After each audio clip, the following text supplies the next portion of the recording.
Hello everyone, welcome back to another episode. Today, I have no idea if that camera's actually like in a good spot or not, but you know, we're gonna hopefully.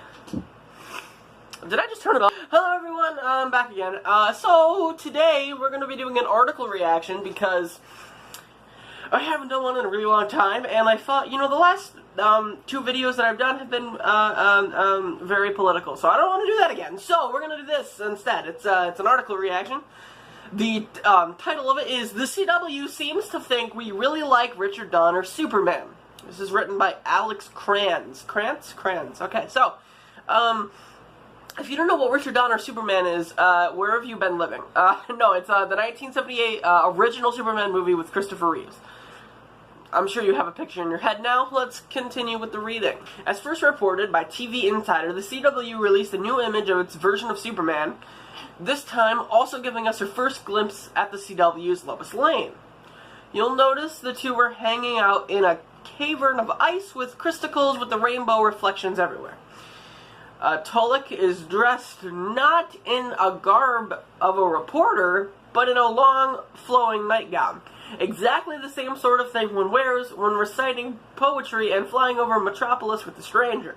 That's a reference to the 1978 Superman movie, if you don't know. I will put the picture of it right up here.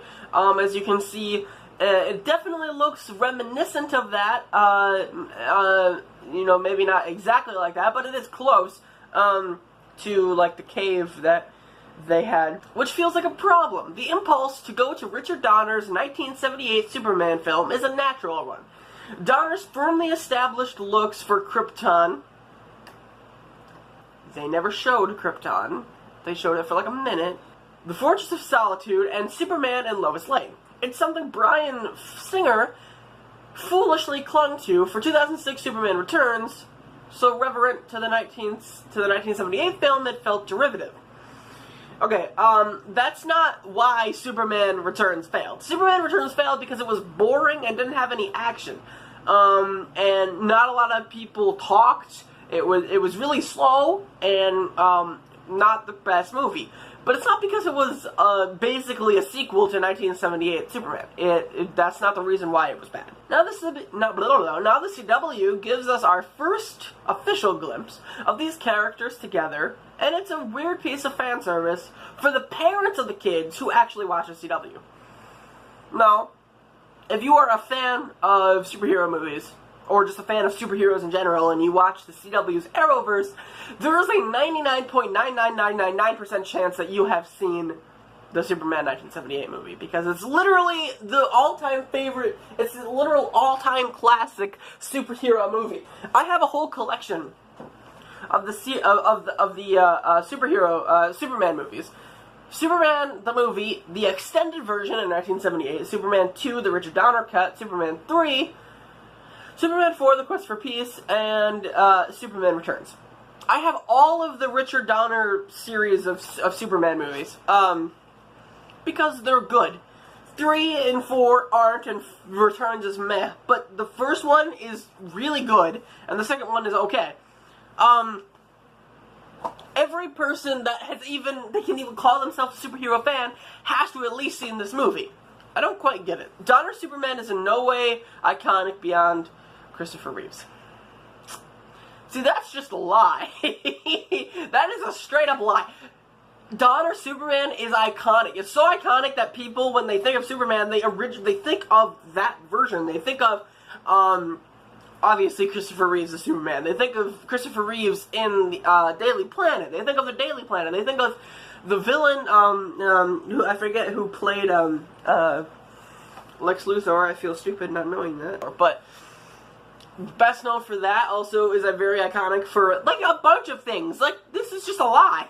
It's a good film, and one that I really enjoy, but it's dated. Well, of course it's dated. It's 1978, but it actually, like, the special effects, yeah, they're dated. But the storyline may be a little bit, you know, good versus evil, or, you know, like, a little bit too down the middle. But it's 1978. It's really not that dated for some other movies that came out around that time. Look at Batman and Robin. That came out in 1998.